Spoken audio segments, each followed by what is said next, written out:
What's up, guys? This is Chris Powell. Came to talk to y'all about some swim jigs today. First of all, swim jigs are a year-round tool. I fish shad patterns in the cold water and I fish brim patterns in the warm water. And if the water is dirty, all right, I fish black and blue or just a really bright white.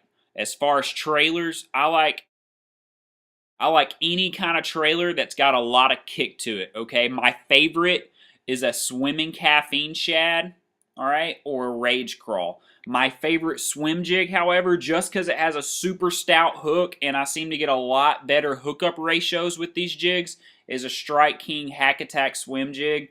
I use a 1/4 ounce about 80% of the time, especially when I'm in like 7 foot or less of water. When I go out to that 8 to 12 foot, I like to step up to a 3/8 ounce. When I'm in that 13 to 20 foot, out there fishing on a ledge or just a real deep brush pile, I'll go up to a 1/2 ounce.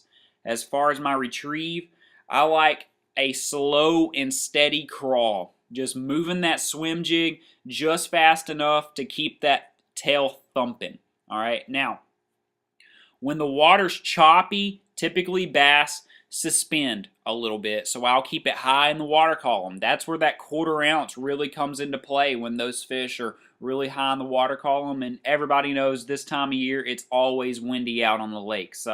When it's slick, dead calm, those fish normally hug the bottom just real tight, and I'll take that 3 ounce even in shallow water and I'll just drag it right there on the bottom like a Carolina rig style, just dragging it along, and those fish would just pick it up.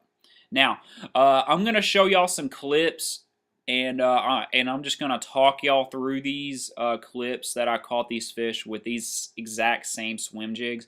These fish were pre-spawn. A couple of these male bass were actually up there making beds. So first off, you notice that the water is just pretty choppy. This is as much chop as I want when I'm fishing a swim jig. If it's any more choppy than this, I'm probably going to go to like a chatterbait.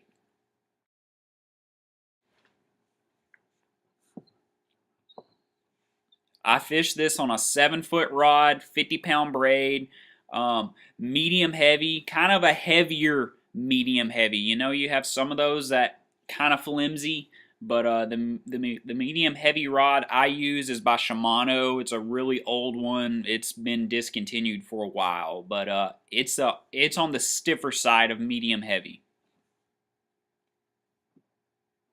And I use a Palomar knot to get this thing all together and hold it all together. So back here, I saw some swirls going on. There was actually a fish getting ready up there on a bed, and just a little male bass, and I just keep that thing at a slow crawl. And the swim jig has a whole lot of drawing power. There it is. I set the hook into this thing and I grind it like a daggum old school pencil sharpener to get this thing in the boat. Just some male bass right here.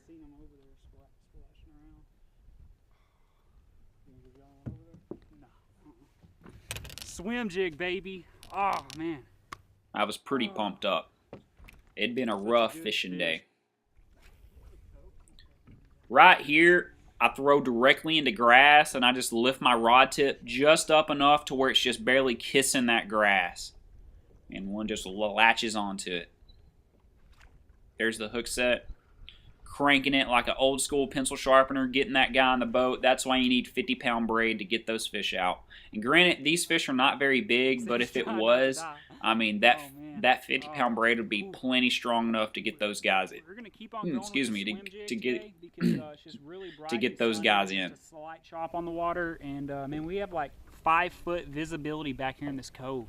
So these fish are definitely in pre-spawn. This right here's just a little male bass that was up there kind of messing around, getting ready for those larger females to get on back here, and he just fell for that swim jig, man. Awesome stuff.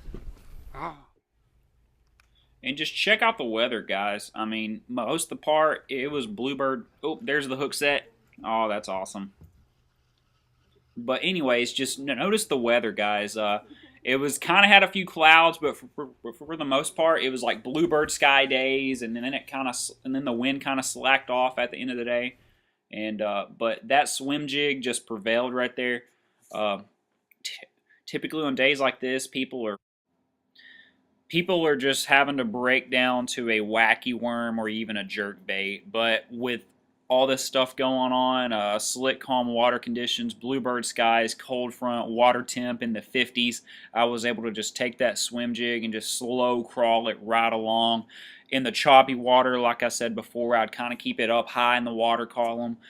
Even on the slick calm stuff, I probably could have stepped up to a 3/8 ounce and just drug it right there across the bottom, but I just didn't want to retie, so I just kept that 1/4 ounce on and just slowed down my retrieve even more. Just slow enough, and that tail is just still kicking. Well, guys, I really hope this video helped y'all out. If y'all haven't already, go ahead and subscribe to this channel. Go ahead and give me a thumbs up, and I will catch y'all next time. Appreciate it.